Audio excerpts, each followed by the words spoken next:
বিসমিল্লাহির রহমানির রহিম। আসসালামু আলাইকুম। কেএসটা কুকিং চ্যানেল থেকে সবাইকে স্বাগত এবং সালাম। আজকের রেসিপি বেলপুরি। আমরা সবসময় বাড়ি মাছ মাংস বিভিন্ন ধরনের খাবার খেয়ে থাকি, কিন্তু হালকা খাবার খুবই টেস্ট হয়। বেলপুরি খুবই একটি টেস্টিফুল খাবার এবং খুবই মজাদার একটি খাবার। প্রথমে আমি বেলপুরির জন্য এখানে আমি ময়দা নিয়েছি, ময়দা ব্যবহার করেছি এবং তার সাথে ময়দা 50% এবং 50% সুজি ব্যবহার করেছি। এখানে প্যাকেটে সুজি মানে কোনো বাজি করি নাই, একদম যেমন ছিল তেমনই এটা ব্যবহার করেছি, কাঁচাটাই। এবং ময়দা সুজি একত্রে মিক্স করেছি অল্প অল্প পানি দিয়ে। একদম বেশি পানি দেবেন না, তাহলে ডোটা একদম ঢিলে হয়ে যাবে। ডোটা আপনার একটু টাইট শক্ত থাকতে হবে। এখানে এটা ব্যবহার করা হচ্ছে।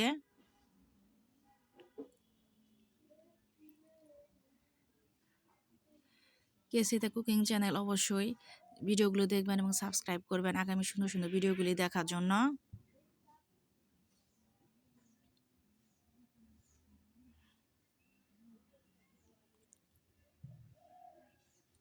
এখানে আমি তেল ব্যবহার করছি। তেল ব্যবহার করা হচ্ছে এখানে। তেল দিয়ে এখানে ময়দা এবং সুজি মিক্স করে দিচ্ছি।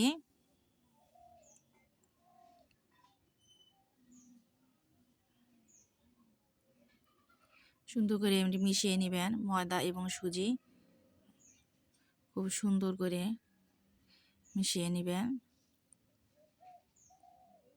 ডোটা অবশ্যই অনেক সুন্দর হতে হবে এবং অল্প অল্প পানি দিয়ে হচ্ছে নর্মাল পানি, এটা কোনো একদম ঠান্ডা পানি বা গরম পানি না, এটা নর্মাল পানি ব্যবহার করা হচ্ছে। যে পানিটা আমরা সবসময় পান করে থাকি সেই পানিটাই ব্যবহার করা হচ্ছে। একবারে বেশি ব্যবহার করলে এটা ঢিলে হয়ে যেতে পারে, তাই অল্প অল্প করে নেওয়া হচ্ছে এবং ডোটা মিক্সার করা হচ্ছে। এখানে পানি মিক্সার করা হচ্ছে এবং সুন্দর করে মিশে যাচ্ছে। বেলপুরি জন্য এটা আমাদের ডোটা প্রায় রেডি হয়ে যাচ্ছে। বেলপুরির জন্য মোটামুটি আমাদের ডোটা প্রায় রেডি হয়ে গেছে এবং এটা 20 মিনিট রেখে দেব ঢেকে কিছু দিয়ে। এবং এটা টক তৈরি করার জন্য আমি একটি বাটিতে তেঁতুল নিয়েছি এবং এখানে আমি গরম পানি ব্যবহার করেছি।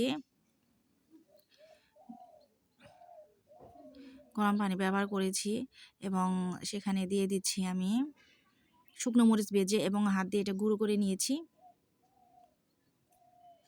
সেই গুঁড়োটা এখানে আমি দিয়ে দিচ্ছি এবং দিয়ে দিচ্ছি এখানে লবণ পরিমাণ মতো লবণ দিচ্ছি। এখানে গরম পানি এটা ব্যবহার করেছি যাতে তাড়াতাড়ি এটি মিশে যায় পানির সঙ্গে তেঁতুলটা। আর এখানে দিয়ে দিয়েছি এলাচ, দারচিনি, তেজপাতা, সচ, লবঙ্গ, বিভিন্ন ধরনের মশলা এখানে আমি ফাঁকি করে ব্যবহার করেছি, ভেজে ফাঁকি করে ব্যবহার করেছি। সেটা এখানে ঢেলে দিচ্ছি এবং নাড়াচাড়া করছি এবং মিশানোর জন্য। এটা গরম পানি দেওয়ার জন্য তেঁতুলটা খুব তাড়াতাড়ি সুন্দরভাবে এটি মিশে যাবে, সেজন্য এটা ব্যবহার করা হচ্ছে। দেখেন এবং ঘন হয়ে যাচ্ছে, এটা ঘনটা একদম টেস্ট আসে অন্যরকম এবং টেস্টফুল হয়। খুবই সুন্দর একটি টেস্ট আসতেছে, খুবই সুন্দরভাবে মিশে যাচ্ছে গরম পানি দেওয়ার কারণে।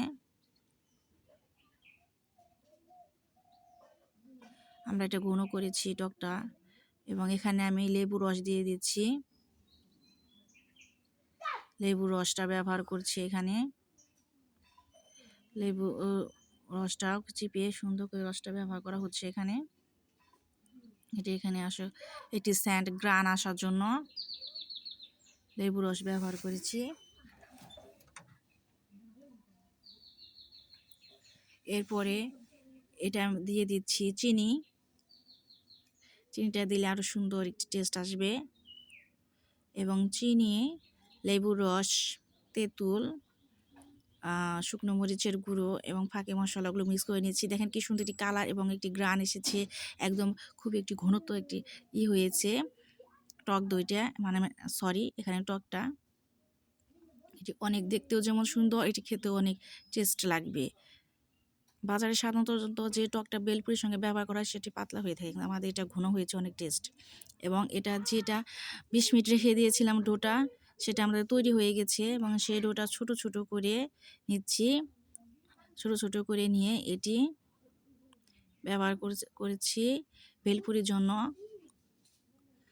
বেল দিয়ে সুন্দর করে গোল গোল করে নিচ্ছি। আপনারা অবশ্যই এটি ছোট ছোট করে নেবেন এবং গোল গোল করে নেবেন। গোল গোল করে সুন্দর করে নেওয়া হচ্ছে। বেশি মোটাও হবে না, একদম বেশি যে পাতলা এটাও হবে না, স্বাভাবিক পুরুত্ব রেখে যাবেন, কিছুটা মোটা পরিমাণ রেখে যাবেন। এরপর আমি আরেকটি নিয়ে নিচ্ছি।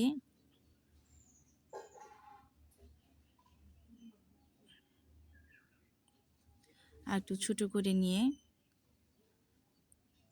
এটি করে নিচ্ছি, একদম ছোটো করে নিচ্ছি। এবং যদি এটা অনেক ঘেমে যায় তাহলে একটু ময়দা ব্যবহার করবেন যাতে না আটকে যায়। সামান্য একটু ময়দা ব্যবহার করতে পারেন, সামান্য একটু ময়দা ব্যবহার করে এটি রেডি করতে পারেন, তৈরি করতে পারেন এইভাবে। এখন এখানে পাত্রে আমি তেল দিয়ে দিয়েছি, তেলটা গরম করে নিচ্ছি। বেলপুরিটা ভাজার জন্য আমাদের তেলটা গরম হয়ে গেছে এবং এইভাবে বেলপুরিগুলো প্রত্যেকটা বেলপুরি এক এক করে এভাবে দিয়ে দিচ্ছি। এখানে দিয়ে দিচ্ছি এবং গরম তেলে দিয়ে দিচ্ছি। এবং বেশি পাওয়ারফুল গরম দিবেন না গরম তেল, তাহলে এটা একদম পুড়ে যেতে পারে। স্বাভাবিক আছে এটি ভাজতে হবে, কিন্তু গরম হতে হবে এটি। এখানে গরম হয়ে যাচ্ছে এবং এটা ধীরে ধীরে চারপাশে তেল পেয়ে এটা ফুলে উঠেছে। প্রথমে নাড়াচাড়ি করবেন না, পরে একটু পরে এটা নাড়াচাড়ি করবেন, এটা ফুলে উঠতে দিবেন। প্রত্যেকটা যেন ফুলে উঠে, এভাবে ফুলে উঠছে প্রত্যেকটা বেলপুরি ধীরে ধীরে ফুলে উঠবে। ধীরে ধীরে এটা আমাদের নাড়াচাড়া করতে হবে। এক পিঠ ফুলে উঠবে। এক পিঠ ফুলে উঠলে দেখতে পারছেন যে এক পিঠ আমার ফুলে উঠেছে বেলপুরিটা।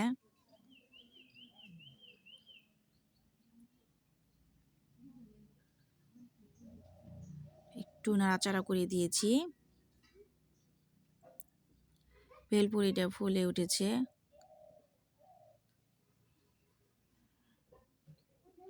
ফুলে উঠলে এ পিঠ থেকে এবং ও পিঠ আমাদের ভেজে নিতে হবে,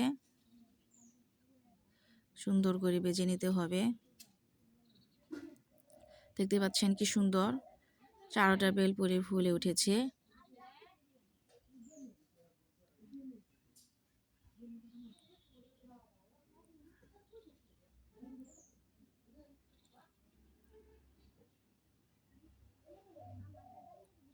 এবং এটা আমরা ভেজে নিব।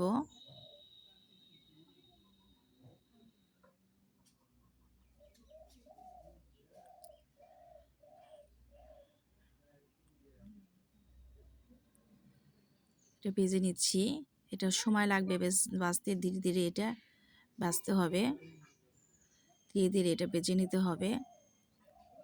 ভেজে নেওয়া হচ্ছে, এ পিঠ ও পিঠ সুন্দর করে আমাদের ভাজতেও হবে যেন চারোপাশ সুন্দর তেলে ভরে যায় এবং ভেজে ফুলে উঠে। এখানে আমাদের একদম ফুলে উঠেছে এবং এটা আমাদের যখন একটি কালার আসবে তখন বুঝতে হবে যে আমাদের বেলপুরিটা রেডি হয়ে গেছে। এভাবে উল্টে পাল্টে দিতে হবে বেলপুরিটা ভাজার জন্য। আমাদের এটা ভেজে নিচ্ছি,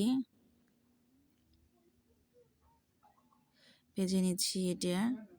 এটা আমাদের প্রায় হয়ে যাচ্ছে বেলপুরিটা, খুবই সুন্দর রেডি হয়ে যাচ্ছে প্রায় ভেজে, এটি কালার এসেছে। কালারটা প্রায় এসে গেছে, প্রায় আমাদের এটি ভাজা হয়ে গেছে বেলপুরি। এরকমভাবে এক এক করে আমরা সব কয়টা বেলপুরি ভেজে নিব। যখন দেখবো এটি একটু বাদামি কালার, একটু গাঢ় কালার এসে গেছে, তখনই ভেবে নিতে হবে যে আমাদের বেলপুরিটা রেডি হয়ে গেছে। আর আমার চ্যানেলটা অবশ্যই সাবস্ক্রাইব করবেন, কেএসসি দ্য কুকিং চ্যানেল। সুন্দর সুন্দর ভিডিওগুলি দেখার জন্য, আগামীতে সুন্দর সুন্দর ভিডিওগুলি দেখার জন্য অবশ্যই সাবস্ক্রাইব করবেন। এবং আমাদের বেলপুরি রেডি হয়ে গেছে। এক এক করে আমরা সব কয়টা বেলপুরি ভেজে নিয়েছি। দেখেন মচমচে একদম টসটসে বেলপুরি, মানে ফেটে ফেটে ফুলে যাচ্ছে, এরকম ফুলে গেছে। প্রত্যেকটা বেলপুরি টসটসা হয়ে গেছে ফুলে। এখন এইভাবে আমরা সব কয়টা বেলপুরি আমরা এখন রেডি করব। এখানে আমি দিয়ে দিচ্ছি বেলপুরি। দেখেন এখানে আমি ব্যবহার করেছি ছোলা বুট, এটা খুব টেস্টি। খুব ছোলা বুটটা ব্যবহার করলে, সবসময় আমরা ডাউল ব্যবহার করে থাকি, এখানে ছোলা বুট ব্যবহার করলে খুবই টেস্টি হবে। এবং এখানে ব্যবহার করেছি শসা এবং দিয়েছি এখানে ডিম এবং টক। খুবই মজাদার এবং টেস্টিফুল খাবার বেলপুরিটি। অবশ্যই এভাবে বাসায় করে খাবেন, দেখবেন অনেক টেস্ট এবং অনেক মজা লাগবে।